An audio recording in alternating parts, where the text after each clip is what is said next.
Hi there, and welcome back or welcome to my channel if this is your first time here. My name is Amy and I have a somewhat unhealthy obsession with Formula 1.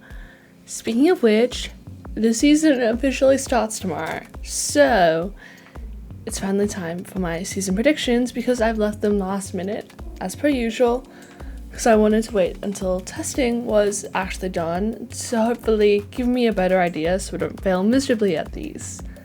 Now, did testing in fact actually confuse me even further? I'm so kidding, it confused the hell out of me and completely messed with what I thought I was going to predict. So yeah, I mean, not completely, like some teams were where we expected them to be, but other teams just did surprisingly well, others did surprisingly awful. And there was those who we knew were going to slay and those who we knew were going to be in the bin. So yeah, there were a few things that confused me, but we'll get into it.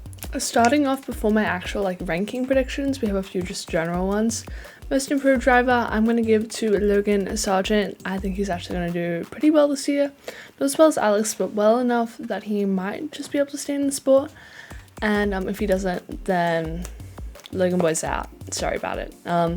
Closest pairing, it was a toss-up between two different teams, but I decided to go with the McLaren boys. I think with Oscar really coming into his own in the second season of the sport, him and Lando are going to be even closer than they were last season, and they were already pretty close last season. And I think with what you'll see what I predicted with all that car, I think it's going to be a really strong year for them, and that driver lineup is just going to get better and better as time goes on. So I'm very excited for that. And in terms of the pairing that is going to be farthest apart, I've gone with the Aston Martin boys. Pretty self-explanatory on that one. Fernando Alonso, Lance Stroll. Yeah. Fernando is one of the best drivers of all time, and Lance Stroll's kind of there. So, some other predictions. I wrote them down as bold predictions, but I don't think they're that bold. I think Daniel's going to end up in Red Bull by the end of the season.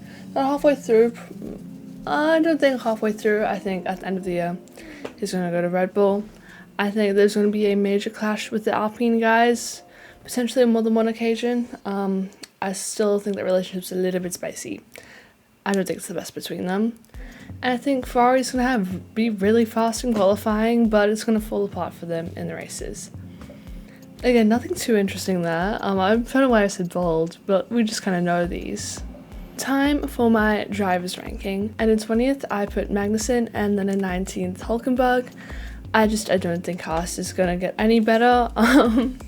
Quite frankly, and that's just the order that made sense in my brain. I don't think they're going to be particularly far apart. I think that could actually go either way. Same for this next pairing, really. 18th Joe, 17th Bottas. Again, nothing that excites me in that team. Don't get me wrong, I really like the livery. I enjoy the green, okay? Controversially, I enjoy the green. But again, nothing that excites me there until we get Aldi coming in and taking over from Steak. Again, I don't really approve of the head sponsor choice, but we move. In 17th, I've gone Logan Sargent, a few places up from last season. Again, a bit of an improvement. And I do think that Williams' car's going to be slightly better than it was last season, but not dramatically better where they're going to be just climbing up there getting points every weekend. I do think Logan's going to score a few, but it's not going to be too many. In 15th, I put Esteban Ocon, and 14th, I put Pierre. I really just bundled some of these teammates together because, again, I think those combinations are really close in terms of skill-wise. Especially those two, the Alpine pairing, are really close. And I wasn't initially going to predict them this far down, but after testing that Alpine, it wasn't great. Okay, it wasn't as high as I expected it to be, and I know I shouldn't read too much into testing, but it influences me a little bit. So yeah, that's either going to be an amazing prediction from me or shockingly awful. More likely the latter. Then up in 13th, I put Alex Albon. Again, he did really, really well at Williams last year, and I expect the car to improve. Again, not a significant amount, but at least a little bit. And yeah, I think 13th is right where he falls. In 12th, I went with Lance Stroll. I think that Aston Martin is going to be strong, but not as strong as it was at the start of last season, where they're up there getting podiums. Don't really expect Lance to get a podium at this stage. And yeah, I predicted Fernando a bit higher up because, again, I don't think they're going to be particularly close. And I do think Fernando, he's the one who's more likely to grab those bigger scoring points than Lance is. I don't think that's particularly controversial to say. 11th, I went with Yuki Tsunoda, because it's Yuki, and when does he not finish in 11th? I have a bit of faith in VCarb this year. That might just be the delusional Daniel Ricciardo fan in me, but I have faith in them, okay? Do I like the team name? No, I do not. Do I have to... I hate to have to say I'm a Visa Cash Up racing fan now. I truly... I hate that. I hate that. It's Yuki in 11th, and I think Daniel in 10th, slightly ahead of Yuki, but not by much. I do think Daniel's going to do really, really, really well this season. He better do really, really well this season, because otherwise I might have a cute little mental breakdown over it. I just realized how I put these teammates in such pairs throughout my listing. Oh well. I mean, I think it's a good thing if your teammates are really close together, because that means they're probably extracting the most out of the car to the best of their abilities. I think it's fine. Anyway, in 9th I went with Fernando. Again, he slayed last year, okay? He did really, really well. And now there are people being like, he should go to Mercedes next year. And I'm like, no. But also, yes? Question mark? I think he'll do pretty good this season again. Again, he's nowhere close to winning the championship, but that's because I think Aston Martin as a car isn't going to improve as dramatically as some of these other teams with the way the development went last year. They continued on that trajectory, then they were just going to slip down a bit further. Anywho, in 8th, another one slightly controversial, we have George Russell. I just don't think Mercedes is going to do brilliantly this season. I think Lewis Hamilton, if he's going to Ferrari next year, he must have seen something in that 2024-2025 Mercedes car that made him be like, I need to switch sides real quick and go to the prancing horses. So I don't expect big things from Mercedes, and that's nothing against George. I think he's a great driver, but I just don't think that Mercedes is going to be as good as, say, the Ferrari, the McLaren, or the Red Bull. I think it's probably going to be the 4th best car on the grid. That's my prediction. In 7th, I went with Oscar Piastri. A bit further away from Lando than a lot of the other teammate pairings, but that's just because I think that this car is going to be really, really good. I have so much faith in McLaren. Are they going to disappoint me? Most likely. Yeah, McLaren going to disappoint me? Most likely. I really wouldn't expect anything less from them. And this is also only Oscar's 2nd season in the sport. Oh, another bold prediction. He's going to get a win. I predicted him for a win last year, and he got a sprint win, and I'm counting that, okay? He's going to get his first proper, big boy Grand Prix win this year. Same with Lando. I reckon McLaren is going to kill it. They're going to do so well, okay? I'm so excited for it. In 6th place, I drove Lewis Hamilton. Again, controversially, but only because I think that car is going to be the 4th best on the grid. Again, he must have seen something in it to have been like, I'm going to Ferrari. He's not just going to leave Mercedes, right, without a good reason, and I think the car's probably the reason.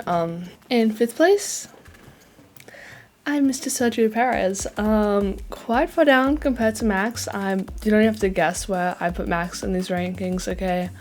Yeah, quite far back. I don't think it's going to be another good year from him.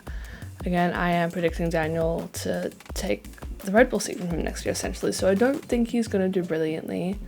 And especially because I think that, again, I do believe the Red Bull's going to be the fastest car, but not by as significant of a margin as last year.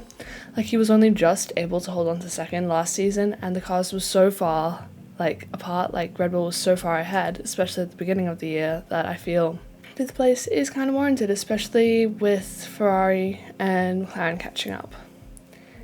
Anyway, in 4th place, I put Carlos Sainz. Again, I think Ferrari, fingers crossed for Ferrari fans, is actually going to do well this year. I reckon, again, qualifying is going to go really well for them. The races, again, not Ferrari's strong point, but yeah, I do think Charles is going to beat him over the course of the season. In third place, I put Lando Norris. Again, very excited for him this year. Excited for him to hopefully have a good car. Although I say this about McLaren every year, and every single year McLaren seems to start the year awfully, and by the end of the year, they're like on top. So if they could just start the year on top, Amy would be happy. I would very much appreciate if McLaren actually started the year well instead of at the back of the grid. Please and thank you. And in second place, it is Charles Leclerc. Who else would it be? I think he's just going from strength to strength at the moment, and I do think he's going to have a point to prove this season. He's going to want to cement himself as that number one driver for Ferrari before Lewis Hamilton comes in next year. Oh my god, the driver pairing is going to be so good. It's going to be interesting because they're both going to want to lead that team, and I don't know if I was Ferrari who I would want to lead that team. To be fair, if I was Ferrari, I wouldn't have brought Lewis Hamilton in, but like, that's just me. No shade to Lewis, obviously brilliant driver, but again, clashing heads, two incredible drivers there. Either way, it's going to be interesting. But yes, I do think he's going to be second. I do think he will be quite a bit of Max. Not as much as this year, obviously. At least I hope not, because, again, Red Bull fan.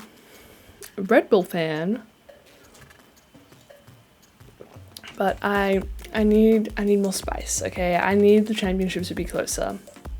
I do, and I'm hoping they close the gap a bit.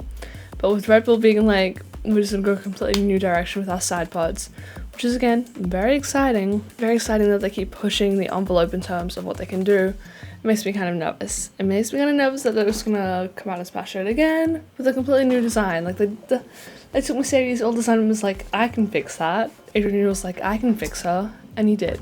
I'm so sure he did. Which is why I put Max Verstappen in number one, of course. Title number 4 coming his way. Who's excited for it? I'm excited for it. I don't know about y'all. Again, if I wasn't a Red Bull fan, I wouldn't be excited for it, but I am. So like, sue me, I guess.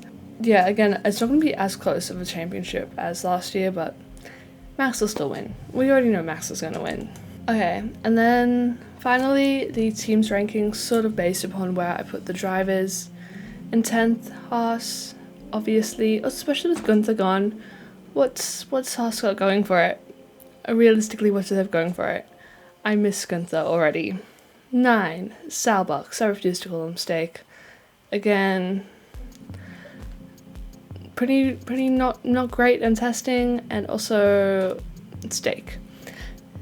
In 8th, I put Alpine, which is definitely a massive drop from where they were a couple of years ago in the Renault days. Yeah, there's just, that team has been so like mid. Like for years, they're like the most mid team on the grid. So I think a drop, it'll give them a good kick to try and get going for next year. In 7th, I put Williams. Again, an improvement from last year's standings, but not by like 5 places. I think they'll do a bit better, but they won't quite crack the top half of the grid quite yet. I put VCarb in 6th, Visa Cash App, Red Bull Bull Racing, whatever they're calling it these days, in 6th. Again, I think they're going to do pretty well. I'm excited for Daniel to be back on the grid full time. I'm excited for the Australian Grand Prix next month with 2 Aussies on the grid. I'm excited. I'm going to be the guys. In 5th, I put Aston Martin with the team carry coming from Fernando. Obviously, I rated Lance below both Yuki and Daniel, but I think Fernando's just going to pull through as he does. In 4th, I already said Mercedes. I think that'll be the 4th best car on the grid, because otherwise, why would Lewis leave? In 3rd, McLaren. 2nd, Ferrari. And 1st, obviously, Red Bull. Need I say more? Need I say no about the top 3? I'm excited. I am excited. I've said this so much this video, but I am genuinely excited for the new season. It has been too long since I've had cars on track. Anyway, those were my silly goofy predictions. Am I gonna do better than next year? Last year? Am I gonna do better than last year? Let's hope. Fingers crossed. What are your predictions? Leave them in the comments down below. What is your boldest prediction of next season? Let me know. And if you liked the video, give it a like and press the red button to subscribe for more F1 and motorsport related content. and I will see you all in the next one. Ladies!